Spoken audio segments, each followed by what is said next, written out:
I wish I had more model trains. Oh well. Wait, why is that open?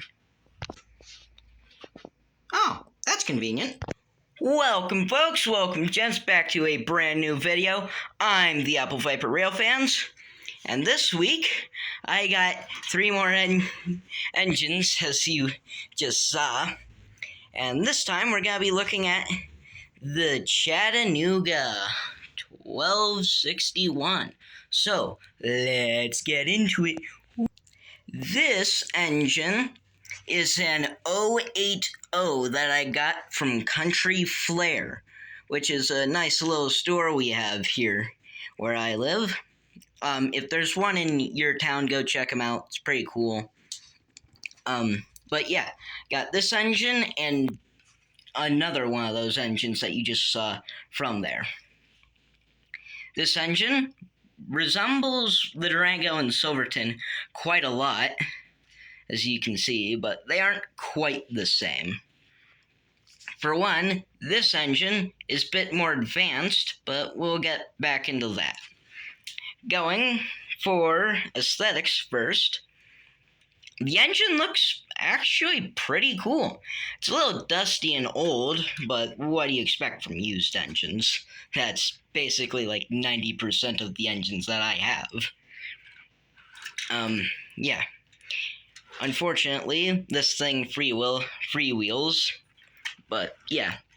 The wheels have silver on the outer edges of them to get electricity from the tracks. Side rods are also silver. The side rods are a pretty simple design.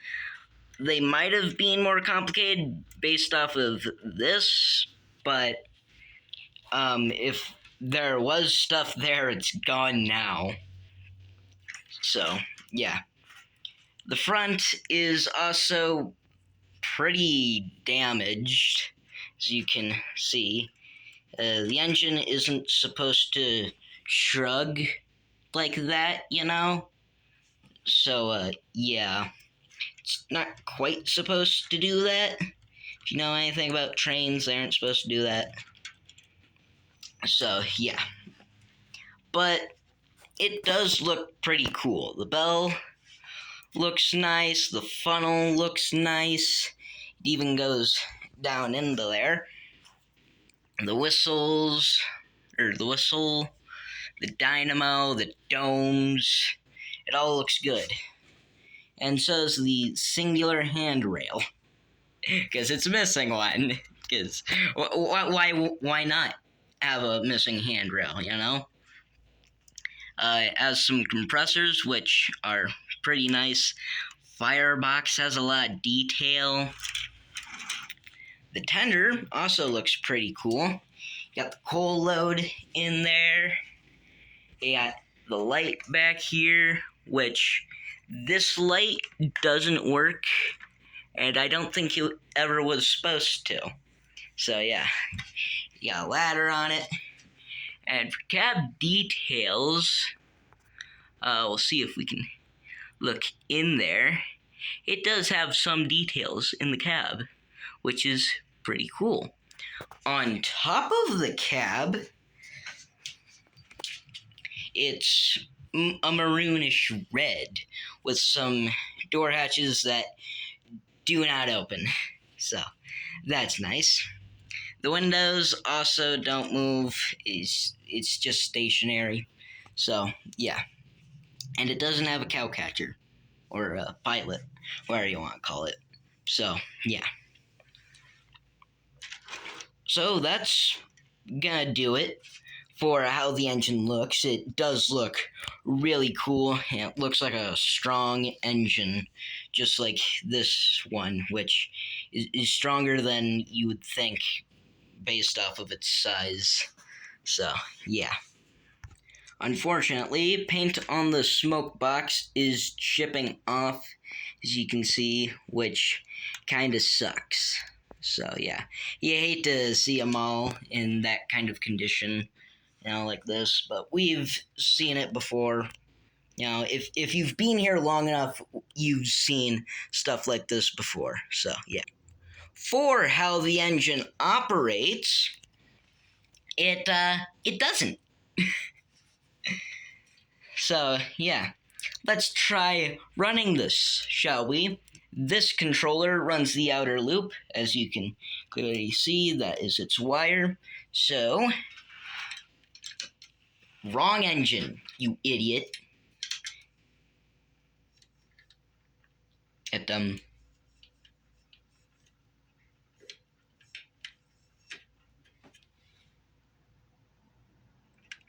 just doesn't work, as you can see. Now, what does work is the headlight, which you saw for a second. Yeah. So, the headlight works, and it's very, very bright. This is basically my flashlight locomotive. Its only use is the light. So, yeah. But when this engine did run properly, to me, it looks like the tender would have driven it, too. I'm pretty sure the tender's powered. It also has some very interesting bogies. So, yeah. So, whether the drive wheels would have moved it, I have no clue, because they freewheel now. So, yeah. It doesn't move at all. But, when I pull it along slowly, you can see there's a clear plastic piece in there that moves. That is because this engine had smoke fluid. The only engine that I own that actually used that stuff. See, you would take off the bell, put the smoke fluid in there, and it'd come out the funnel. Because where else would it come out? So, yeah. Unfortunately, I don't have smoke fluid because this is the only engine that uses it, and it doesn't even work. So, yeah. As for couplers, it uses the old kind of couplers. You know, the kind that every engine I have uses. Except for a few exceptions, but I beg to differ. And it, fortunately, it isn't missing any couplers. So, yeah. I'm planning to hopefully go somewhere and repair some engines, because if I did, this one is at the top of the list next to the Baltimore and Ohio F7 diesel that I have, because they're very cool. However, this engine I would keep in the display case like the other ones, but I kind of can't do that because it's full. There are 12 HO scale engines in that display cabinet, plus an F7B unit. That is way too many engines. It can hold like up to 14 of the engines I have. So this engine is kind of homeless, along with another one. But that's next week. Or the week after.